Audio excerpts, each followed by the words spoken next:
శ్రీ గురుభ్యో నమ. వ్యాస విరచిత శ్రీమన్ మహాభారతంలో సభాపర్వంలో నేడు మనం 69వ అధ్యాయం ప్రవచించుకుంటున్నాం. ఇందులో చెప్పబోయే అంశం ఏంటంటే, ధర్మరాజుకి నారదుడు అనేకమైనటువంటి శకునముల యొక్క వివరాలు చెప్తున్నాడు. ఉత్పాతాలు అనేవి ఎన్ని రకాలుగా ఉంటాయి, ఈ శిశుపాలుడు ఈ విధంగా రాజ్యసభలో ప్రశాంతంగా రాజసూయ యాగం సమాప్తి అవుతున్న సందర్భంలో ఈ విధంగా భీష్ముడిని నిందించాడు, శ్రీకృష్ణ పరమాత్ముడిని నిందించాడు. ఇటువంటి ఉపద్రవాలన్నీ కూడా ఎందుకు వస్తున్నాయి, వీటికి సంకేతాలు ఏమిటి అనేటువంటిది ధర్మరాజు అడిగితే నారదుడు చెప్తున్నాడు. ఉపద్రవాలు అనేవి మూడు రకాలుగా ఉంటాయి నాయన. భూమికి సంబంధించిన ఉపద్రవాలు, అలాగే అంతరిక్ష సంబంధమైనవి, అలాగే దివ్య సంబంధమైనవి, దైవ సంబంధమైనటువంటి, ఇలా మూడు రకాలుగా ఉత్పాతాలు అనేవి ఉంటాయి. అలా ఆ ఉత్పాతాల యొక్క వివరాలు చెప్తూ చెట్ల గురించి, పశువుల గురించి, అలాగే భూమికి సంబంధించినటువంటివి, అంతరిక్ష సంబంధమైనటువంటి వివరాలన్నీ వస్తే ఎవరికి హాని కలుగుతుంది, ఎప్పుడు మంచి జరుగుతుంది, ఎప్పుడు హాని కలుగుతుంది అనే వివరాలని నారదుడు ఈ అధ్యాయంలో నిక్షేపించడం జరిగింది. ఇప్పుడు చెప్పుకుంటున్నటువంటి ఈ అధ్యాయం నిన్న పాఠంలో మనం చెప్పుకున్నాం. కొన్ని గ్రంథాలలో లేదు, ప్రక్షిప్తమైనదేమో, లేకపోతే ఇక్కడ దీంట్లో ఉన్నదే మిగతా పుస్తకాల్లో తీసివేశారేమో.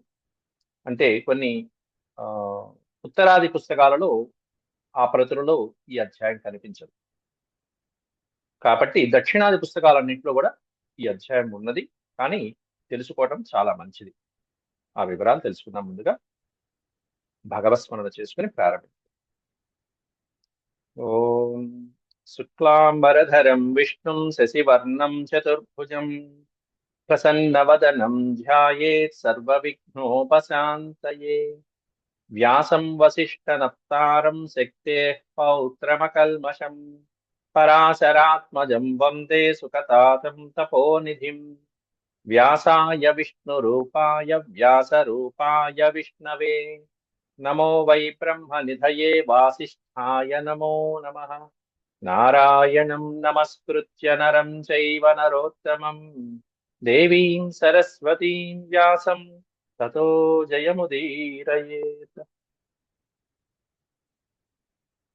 మహాభారతం సభాపర్వం. అందులో నిన్నటి రోజున మనం 17-18 శ్లోకాల వరకు చెప్పుకోవడం జరిగింది. భిద్యమానో యదా వృక్షో నినదేచ్ఛాపి పాతితః సహ రాష్ట్రం చ పతితం నతం వృక్షం ప్రపాతయేత్. వృక్షాలనేవి పడిపోతే వాటి యొక్క పరిస్థితులు, వాటి వల్ల ఏం జరుగుతుంది? సహరాష్ట్రం చ పతితం నతం వృక్షం ప్రపాతయేత్. అదేవిధంగా అథైనం ఛేదయేత్ కశ్చిత్ ప్రతిక్రుద్ధో వనస్పతి ఛేత్తా భేత్తా పతిశ్చైవ క్షిప్రమేవ వినశ్యతి. వనస్పతులు అంటే పెద్ద పెద్ద మహావృక్షాలు ఉంటాయి, కులవృక్షాలు లాంటివి, పూజింపదగినటువంటి వృక్షాలు. వాటిని సమయానుకూలంగా అది అథ ఏనం ఛేదయేత్, ఎవరి వలనైనా సరే ఛేదించబడితే, నరకబడితే అది చాలా అనర్థదాయకం అవుతుంది. ఛేత్తా భేత్తా పతిశ్చైవ, అది పెంచినటువంటి వాళ్ళకి ఆపదే, అది నరికినటువంటి వాళ్ళకి ఆపదే. క్షిప్రమేవ నశిష్యతి, వెంటనే వారి యొక్క నాశనానికి కారణం అవుతూ ఉంటుంది. కాబట్టి మహావృక్షాలు కొన్ని ఉంటాయి, దివ్య వృక్షాల్లాగా. అవి మనకి ఆశ్రయాన్ని కల్పించి ఎంతో పరోపకారంతో సమాజానికి, మనుషులకి అది ప్రాణాన్ని నిలబెట్టేటువంటి మహావృక్షాన్ని మనం నరకకూడదు. కొన్ని దేవతా వృక్షాలు కూడా ఉంటాయి, మనకి తెలియదు. అవి దేవతాశ్రయ వృక్షాలు ఉంటాయి, అవి మనకు తెలియకుండా నరికేస్తూ ఉంటాం. అంటే అలాగే దేవతానాం చ పతనం అష్టపానాం చ పాతనం అచలానాం ప్రకంపశ్చ తత్పరాభవ లక్షణం. పరాభవ లక్షణం, పరాభవించబడటానికి కొన్ని లక్షణాలు ఉన్నాయి. దేవతానాం పతనం, ఎప్పుడైనా సరే దేవతల యొక్క విగ్రహాలు గనక పడిపోయినట్టుగా కనిపిస్తే దేవతా విగ్రహాల యొక్క పతనం. అలాగే అష్టపానాం చ పాతనం, చేసేటువంటి పూజా విధానాలలో ఎక్కడైనా లోపం కలిగితే గనక, నష్టం కలిగితే గనక. అచలానాం ప్రకంపశ్చ, అచలము అంటే కొండ, స్థిరంగా ఉండేటువంటి కొండలు, పర్వతాలు మొదలైనటువంటివన్నీ ఎప్పుడైనా కదులుతున్నట్టుగా కనుక కనిపిస్తే అది పరాభవ లక్షణానికి సూచకంట. యుద్ధానికి వెళ్ళేటువంటి వాడు పరాభవించబడతాడు, ఓడించబడతాడు. అది పరాభవ లక్షణం. కాబట్టి ఈ ఉత్పాతాలన్నీ చూసుకుని యుద్ధానికి వెళ్ళేటువంటి రాజులు వెళ్తూ ఉండేవాళ్ళు.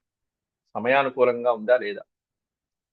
అంతేకాకుండా ఇంద్రధనస్సు గురించి చెప్తున్నాడు తర్వాత శ్లోకంలో.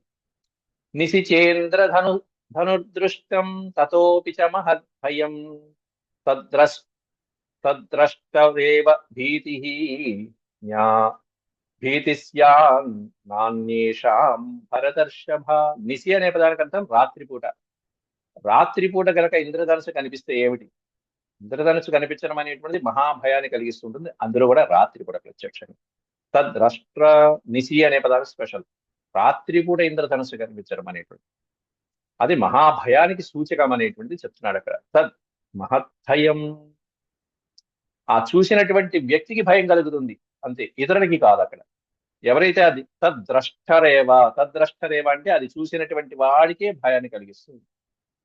నా అన్యస్య, అన్యేషాం అంటే ఇతరులకి భయాన్ని కలిగించదు. రాత్రిపూట ఇంద్రధనుస్సు కనిపించింది, కల్లో కనిపించింది, ఈ విధంగా చెప్పారంటే అది వాడికి భయాన్ని కలిగించే ఒక సంఘటన జరగబోతుంది వాడి జీవితంలో అని దాని.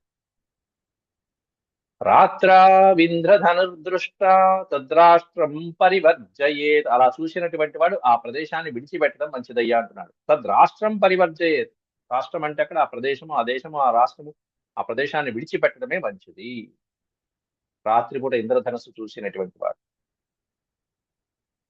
అలాగే అచ్చాయత్ర ప్రనృత్యంత నందంతి చ హసంతి చ ఉన్మీలంతి నిమీలంతి రాష్ట్రక్షోభం వినిర్దిశేత్. రాష్ట్రక్షోభం, ఆ ప్రభుత్వ వినాశనము లేకపోతే ఆ ప్రదేశ వినాశనము జరగటానికి సూచన ఏమిటంటే అర్చించబడేటువంటి దేవతా విగ్రహాలు గనక ప్రనృత్యంత నందంతి హసంతి, ఒక్కోసారి దేవతా విగ్రహాలు కనుక అలా నృత్యం చేస్తున్నట్టు గాని నవ్వుతున్నట్టు గాని నృత్యం చేస్తున్న నందంతి ప్రనృత్యంత నందంతి హసంతి ఉన్మీలంతి నిమీలంతి, కళ్ళు ఆర్పుతున్నట్టు, రెప్పలా కళ్ళు ఆర్పుతున్నట్టు, లేకపోతే కళ్ళు మూసుకుంటున్నట్టు, ఈ విధంగా కనిపిస్తాయి. ఉన్మీలనం నిమీలనం. ఉన్మీలనం అంటే కళ్ళు తెరవటం, నిమీలనం అంటే ఆర్పటం.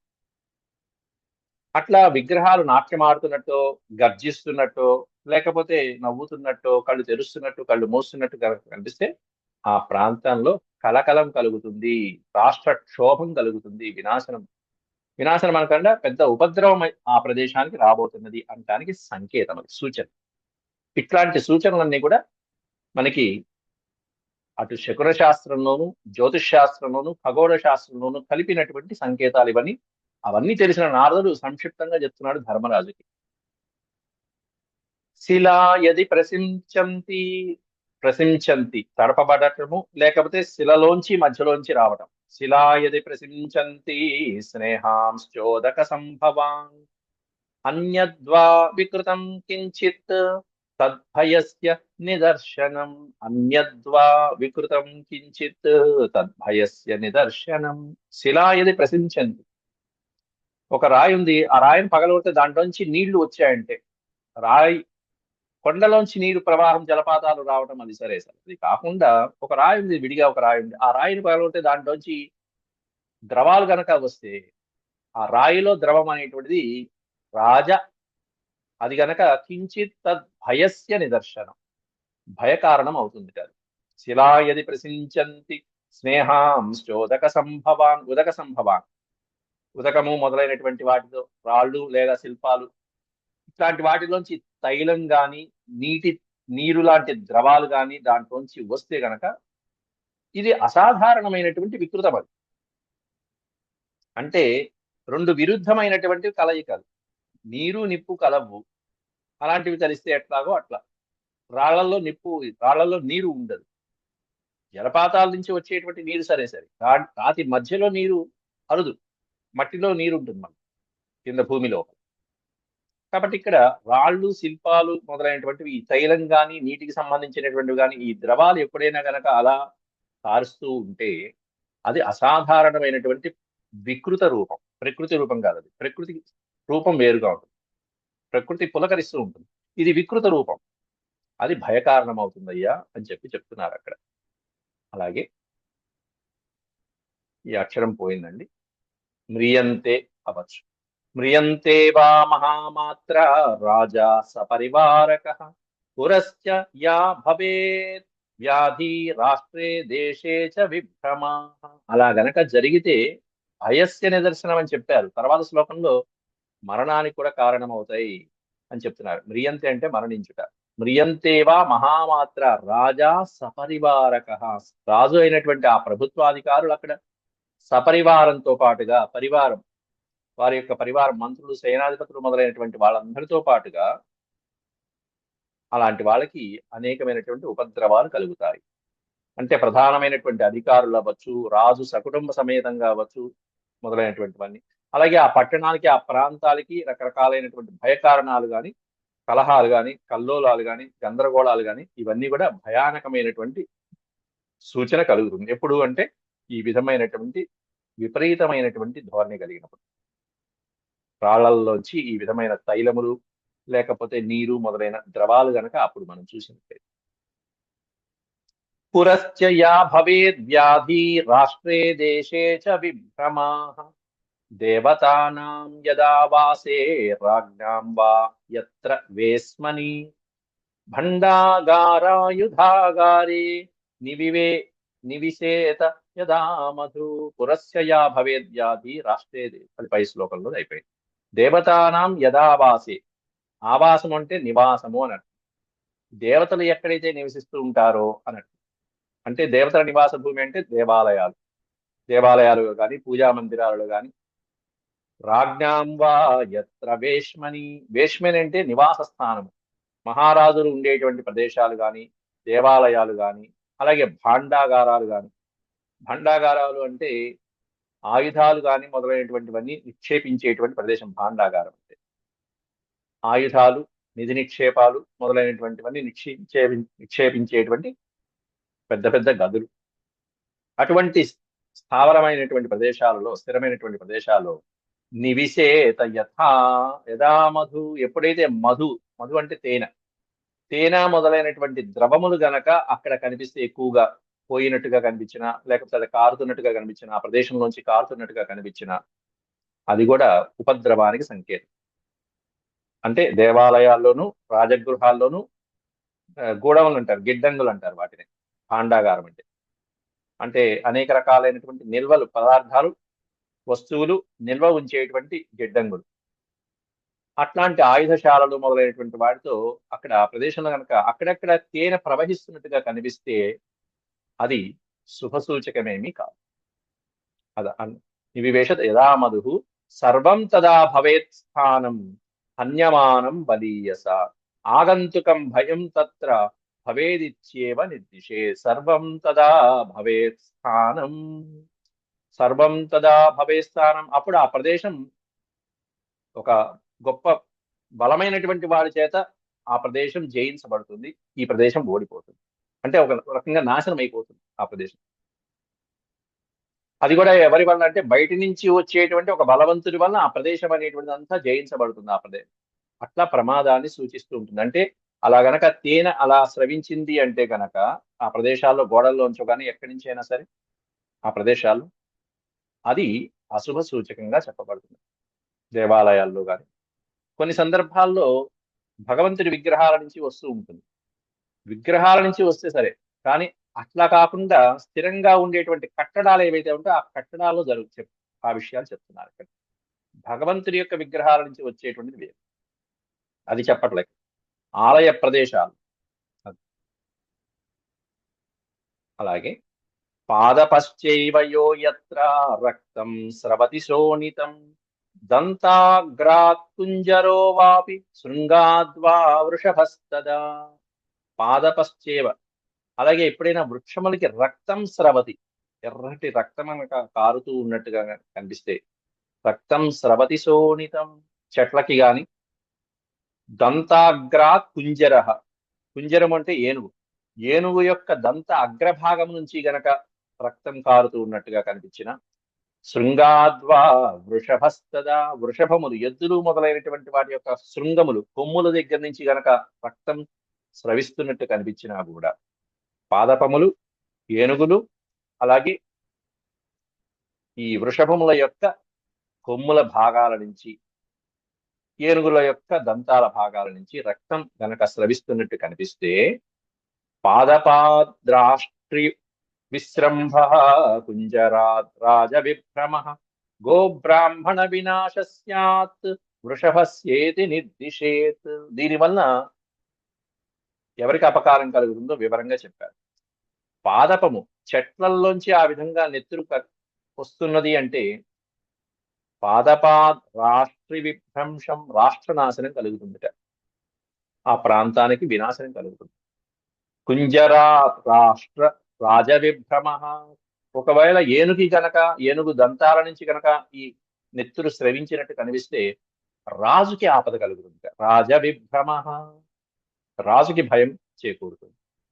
అలా కాకుండా వృషభాలకి గనక అలా జరిగితే, ఎద్దుల యొక్క కొమ్ముల దగ్గర నెత్తురు గనక కనిపించిందంటే గో బ్రాహ్మణ వినాశ, పశు సంపద, బ్రాహ్మణ జాతి మొదలైనటువంటివన్నీ వాళ్ళకి ఆపద కలుగుతుంది అనే సూచకంట. ఇవి సూచనలు మాత్రమే. గోబ్రాహ్మణ వినాశ స్యాత్ వృషభస్యేతి నిర్దిశేత్. ఇవన్నీ ప్రక్షిప్తాలు, అందువల్ల కొన్ని చెప్పకూడని ఉంటే కొన్ని అర్థం చేసుకుని జాగ్రత్తగా చేసుకోవాల్సి ఉన్నాయి. అలా వచ్చినప్పుడు మనం దాన్ని సంకేతంగా తీసుకుని దానికి తగినటువంటి పరిష్కార ఉపాయాలు మళ్ళీ అసలైనటువంటి జ్యోతిష్ శాస్త్ర గ్రంథాలలో చెప్తారు. ఇక్కడ సూచనలు మాత్రమే చెప్పారు, పరిష్కారాలు కొన్ని ఉంటాయి, అవి వేరు. ఇలా జరిగింది అంటే దానికి పరిష్కారం ఏమిటి, దానికి మంత్రం ఏమిటి, దానికి విరుగుడు ఏం చేయాలి, ప్రాయశ్చిత్తం ఏం చేయాలి, ఇవన్నీ అద్భుతమైనటువంటి జ్యోతిష్ శాస్త్ర గ్రంథాలలోనూ ఈ ఉత్పాదాలు వివరించినటువంటి శాస్త్ర గ్రంథాలలో చక్కగా వివరించారు. కాబట్టి ఏమీ భయపడతారు వీటిని. అయితే తెలుసుకుంటున్నాం కాబట్టి తెలుసుకుని దానికి తగ్గట్టుగా జాగ్రత్తలు తీసుకోవడం, జాగ్రత్త పడటం అనేటువంటిది మాత్రం మనం చేయవలసిన పని. జ్యోతిష్ శాస్త్ర గ్రంథం కూడా ఎన్నో వివరాలు చెప్తూ ఉంటుంది, ముందు ముందు జరగబోయేటువంటి సూచిస్తూ ఉంటుంది. అవి తెలుసుకుని భయపడటం, ఏమి చేయకుండా కూర్చోవడం కాదు. అవి తెలుసుకుని ప్రాయశ్చిత్తం చేసుకోవడానికి జాగ్రత్త పడుతూ నివారణోపాయాలు చేసుకుంటూ మనకి మనం ధైర్యంగా ఉండటం అనేటువంటి కావాలి. అది ధర్మాలు చెప్పేవాళ్ళు మంచి చెప్తారు, నాయన ఈ పని చేయకూడదని చెప్పినట్టుగా అప్పుడు మనం జాగ్రత్తలు పడినట్టుగా. అలాగే జ్యోతిష్ శాస్త్రం కూడా ముందు హితవు చెప్తూ ఉంటుంది. అలాగే మహారాజు యొక్క ఛత్రం గురించి చెప్తున్నారు తర్వాత శ్లోకంలో. ఛత్రం నరపతేర్యత్ర నిపతేత్ పృథివీతలే స రాష్ట్రో నృపతి రాజన్ క్షిప్రమేవ వినశ్యతి. పూర్వం ఛత్రచామరాజులు అంటాం. రాజుకి వెనకాల గొడుగు పట్టుకునేవాడు కూడా వింజామరలతో విసురుతూ ఉండేటువంటి సేవకులు కొంతమంది. ఇప్పటికి కూడా కొంతమంది పెద్దవాళ్ళు వెళ్తుంటే వెనకాల గొడుగులు పట్టుకునేటువంటి సాంప్రదాయం ఉంది ఇప్పటికీ కూడా కొన్ని దేశాల్లో. అట్లాంటి మహారాజులకు ఉండేటువంటి ఈ రాజలాంఛనాలు ఏవైతే ఉన్నాయో, రాజలాంఛనాలకు గనక భంగం కలిగితే, ఛత్రం నరపతేర్ ఎత్ర నిపతే పృథివీతలే, భూమి మీద పడిపోతే. ఓ సినిమాలో పెట్టారు మొన్న ఈ పద్ధతి. వాడు ప్రతిజ్ఞ చేస్తుండగానే అది కాస్త పైనుంచి కింద పడిపోతుంది అంతే. ఇది అశుభ సూచకం. నిపతేత్ పృథివీతలే, అది గనక ఆ ఛత్రం గనక నేల మీద భూమి మీద పడిపోతే ఆ రాష్ట్రం యొక్క నృపతి రాజు, సరాష్ట్రో నృపతి రాజన్ క్షిప్రమేవ వినశ్యతి, వెంటనే నాశనం అవుతాట. ఆ మహారాజు, ఆ రాజ్యంలో ఉన్న మహారాజు, ఆ రాజుగారు వెంటనే నశిస్తాడు. అది రాజలాంఛనాలకి భంగం కలిగింది. అందుకని వాడు జాగ్రత్త పట్టుకుని ఉంటూ ఉంటారు. అలాగే రథం మీద ఉండేటువంటి జెండాలు కూడా ఈ విధమైనటువంటి సంకేతాలే సూచిస్తూ ఉంటాయి. ఒక్కోసారి రథం మీద ఉండేటువంటి జెండాలు కూడా యుద్ధంలో పడగొట్టేస్తూ ఉంటారు. అది మహారాజుకి బ్రహ్మాండమైనటువంటి ఉత్సాహాన్ని కలిగించేటువంటిది, శుభకరమైనటువంటి. అలాగే దేవాగారేషు వా యత్ర ప్రాజ్ఞో వా యత్ర వేస్మని వికృతం యది దృశ్యేత నాగావాసేషు వా పునః. దేవాలయాలలో గాని రాజు యొక్క భవనాలలో గాని వికృతం యది దృశ్యేత నాగావాసేషు వా పునః. నాగావాసం అంటే నాగులు నివసించేటువంటి భవనాలు, అంటే కింద పాతాళ లోకమే. దేవాలయాలలో గాని మహారాజ మందిరాలలో గాని నాగలోకంలో గాని, నాగలోకం మనం చూడం కాబట్టి పాముల పుట్ట పోని అది తీసుకున్నా సరే, నాగ ఆవాసేషు, నాగులు నివసించేటువంటి ప్రదేశాల్లో గాని భిన్నమైనటువంటి వికృతం గనక కనిపించింది అంటే, ప్రాకృతంగా అలా ఉంటే సరిపోతుంది, కానీ అలా కాకుండా భిన్నమైనటువంటిది ఏదైనా జరిగింది అనేటువంటి తెలిసిందంటే, వికృతం యది దృశ్యేత, అప్పుడు తస్య దేశస్య పీడా స్యాత్ రాజ్ఞో జనపదస్య వా. ఆ మహారాజుకి గాని, ఆ దేశ మహారాజుకి గాని, లేకపోతే జనపదస్యవా జనులకి గాని అనావృష్టి భయం ఘోరమతి దుర్భిక్షమాదిశేత్. అనావృష్టి సంకేతం కాదు. ఆ దేశానికి, ఆ దేశ ప్రజలకి ఇక వర్షము లేకుండా అనావృష్టి భయం, దాదాపు 10-12 సంవత్సరాలు వర్షాలు ఉండవు అనేటువంటి దానికి సంకేతం కాదు. దేవాలయాల్లో, మహారాజ మందిరాల్లో, అలాగే పాముల పుట్టలు, పాములు నివసించేటువంటి ప్రదేశాలు, ఇటువంటి వాటికి సంకేతాలు అవి. అక్కడ ఏదైనా వికృతం జరిగితే ఇది జరుగుతుంది. అందువల్ల పాముల పుట్టని జనరల్ గా ఎవరు కదిలించరు సహజంగా. అనావృష్టి భయం ఘోరమతి దుర్భిక్షమాది. అతి దుర్భిక్షం అంటే అత్యంత దుర్భిక్షమైనటువంటి పరిస్థితుల్ని ప్రజలు అక్కడ ఎదుర్కోవాల్సి వస్తుంది. అది వర్షాలు లేక అతి భయంకరమైనటువంటి దారిద్ర్యాన్ని అనుభవించవలసి వస్తుంది. అత్యాయా బాహుభంగేన గృహస్థానాం భయం భవేత్ భగ్నే ప్రహరణే విద్యా సేనాపతి వినాశనం. సేనాపతి వినాశనం, ఆ రాజు మహారాజు దగ్గర ఉండేటువంటి సేనాపతికి వినాశనం. వినాశనము అంటే వారికి కష్టాలు కలిగించేటువంటి సంకేతం ఒకటి చెప్తున్నారు. ఆ సేనాపతికి, ఆ సైన్యానికి హాని కలుగుతుంది ఎప్పుడయ్యా అంటే అర్చాయ బాహుభంగేన. అర్చించబడేటువంటి దేవతా విగ్రహాలు ఒక్కోసారి బాహుభంగం అయిపోతాయి. బాహువులు అంటే ఈ చేతులు కొన్ని ఒక్కోసారి పగుళ్ళు ఇచ్చినట్టు కొన్ని ఇంట్లో కూడా చూడండి, ఎప్పుడైనా దేవతా విగ్రహాలు పెట్టిన ఎప్పుడైనా పొరపాటున గనక అవి ఎక్కడైనా కొంచెం పగులు వచ్చింది అంటే వెంటనే దాన్ని తీసుకెళ్లి గంగలో కలిపేస్తాం. గంగా జలాల్లో, నదీ జలాలలో అక్కడ వెంటనే వాడిని విసర్జిస్తూ ఉంటాం. నిమజ్జనం చేసేసేయాలి వాటిని. మట్టి విగ్రహాలు, వినాయకుడి విగ్రహాలు చక్కగా అలా చేస్తూ ఉంటారు. అలాగే ఎన్నో విగ్రహాలు వినాయక చవితి రోజు తయారు చేస్తూ ఉంటారు. తయారు చేసినటువంటివి జాగ్రత్తగా తయారు చేయాలి. ఆ రోజు పూజ చేసే వాటికి కూడా మట్టి విగ్రహాలు కూడా ఎక్కడ పూజ చేసే ముందు ఎక్కడ కూడా బాహుభంగం అవ్వకూడదు. ఈ అవయవాలను చక్కగా ఉన్నటువంటి విగ్రహాన్ని మనం పూజించాలి. అలా కాకుండా తెచ్చినటువంటి ఆ విగ్రహాల్లో ఎక్కడైనా పొరపాటున కనుక చిన్న క్రాక్ లాంటిది ఏదైనా కనిపించిందంటే మనం దాన్ని విసర్జించడం తప్ప దాన్ని పూజించకూడదు, ఇంకా అతుకులు పెట్టకూడదు. ఇంకా అచ్చాయా బాహుభంగేన గృహస్థానం భయం భవేత్. అది గృహస్థులకి భంగం కలుగుతుంది. అలాగే పూజించాము తెలియకుండా ఆ పటం గ్లాసు విరిగిందో, లేకపోతే ఈ విగ్రహం యొక్క దేవతా విగ్రహమూర్తుల యొక్క ప్రతిమలకి కొంచెం ఎక్కడైనా భంగం కలిగితే దాన్ని విసర్జించడమే మంచిది. అది లేకపోతే గృహస్థానం భయం, ఆ గృహస్థులకు కూడా భయ కారణాలు అవుతాయి. భగ్నే ప్రహరణే, భగ్నం అయిపోయిన ఆ విగ్రహాలు పగిలిపోవటం కానీ ఇట్లాంటివి ఏదైనా జరిగినా అట్లాంటివన్నీ అది ఆ ఇంటి గృహస్థుడికి, అలాగే సేనాపతి వినాశనం, మహారాజుకి సంబంధించింది అయితే సేనాపతి వినాశనానికి ఉపద్రవాలుగా చెప్పబడుతూ ఉంటాయి. ఇప్పటికే చూడండి ఎన్నో నదుల్లో ఎన్ని రకాలైన విగ్రహాలు మనం బయటకు వస్తూ ఉంటాయి పగిలిపోయినటువంటివి. అవి అట్లా విసర్జించడమే తప్ప అలాగే ఉంచకూడదు, తీసివేయాలి. ఒకవేళ అలా ఉన్నాయంటే ఇక వాటికి పూజలు అవి పనికిరావు. ఆగంతుకాతు ప్రతిమా స్థానం యత్ర న విందతి జభ్యంతరేణ షణ్మాసాద్ రాజా త్యజతి తత్పురం. ఆగంతుకాతు ప్రతిమా స్థానం. ఈ విధంగా రకరకాలైనటువంటి విధాలుగా దేవాలయాల్లో జరిగినవి, అలాగే చెట్లకి సంబంధించినటువంటివి, అంతేకాకుండా పశుపక్షాదులకి సంబంధించినటువంటి అంశాలన్నీ చెప్పుకుంటూ వస్తున్నాడు. అక్కడక్కడ ఆ ఆగంతుకాహ ప్రతిమాస్థానం యత్ర న విందతి. ప్రతిమాస్థానం, ప్రతిమలు అంటే దేవతా విగ్రహాలు మొదలైనటువంటి విగ్రహాలకి చేయవలసినటువంటి పూజలు మొదలైనటువంటివి లేకపోతే న విందతి. అక్కడ జభ్యంతరేణ పడింది, జా అనేటువంటిది అభ్యంతరేణ ఉంటుందేమో, చూస్తాను ఇంకోసారి. ఇది జభ్యంతరేణ షణ్మాసాత్ రాజా త్యజతి తత్పురం. అట్లా దేవాలయాలు మొదలైనటువంటి ఆ రాజ్యంలో ఉన్నప్పుడు ఆ రాజ్యంలో వాటికి సంబంధించినటువంటి ప్రతిమలకి తగినటువంటి పూజాధికాలు జరుగుతుండేట్టుగా ఆ రాజు జాగ్రత్తలు తీసుకోవాలి. అలా దేవాలయాల్లో గనక ఇటువంటివి సరిగ్గా సాగకపోతే అభ్యంతరేణ షణ్మాసాత్, షణ్మాసాత్ 6 నెలల్లో ఆ రాజు ఆ పురాన్ని విడిచిపెట్టవలసి ఉంటుంది అని చెప్పి కూడా సూచన చెప్తున్నారు. తర్వాత ప్రదీర్యతే మహీ యత్ర. యత్ర మహీ ప్రదీర్యతే. మహి అంటే భూమి. భూమి ఎలా ప్రదీర్యతే, కట్టయిపోతుంది. ప్రదీర్యతే అంటే కట్టయిపోవటం, చీలిపోవటం, రెండుగా చీలిపోవటం, ఉన్నది ఉన్నట్టుగా డివైడ్ అయిపోవటం. ఒక్కోసారి కొన్ని భాగాలలో భూమి వెడల్పు వచ్చేస్తుంది, రోడ్లు చీలిపోతూ ఉంటాయి, సముద్రం దగ్గర వాటి దగ్గర అలా జరుగుతూ ఉంటుంది ఒక్కోసారి. ప్రదీర్యతే మహీయత్ర వినదత్యపి పాత్యతే వినదత్యపి పాత్యతే మ్రియతే తత్ర రాజా చ తత్ర రాష్ట్రం వినశ్యతి తత్ర రాష్ట్రం వినశ్యతి. అక్కడ భూమి అనేటువంటి చీలిపోవటము, కనిపించకుండా పోవడం అంటే దాదాపుగా పగిలిపోయి ఆ లోపలంతా గొయ్యిలాగా ఏర్పడటము, ఇలా జరిగితే గనక ఆ రాజు ఆ రాష్ట్రము అనేటువంటి వినాశనానికి దారితీస్తుంది అని చెప్పి సూచకంగా చెప్తున్నారు. ప్రదీర్యతే మహీయత్ర వినదత్యపి పాత్యతే. వినదత్యపి అంటే నాశనం అంటారు.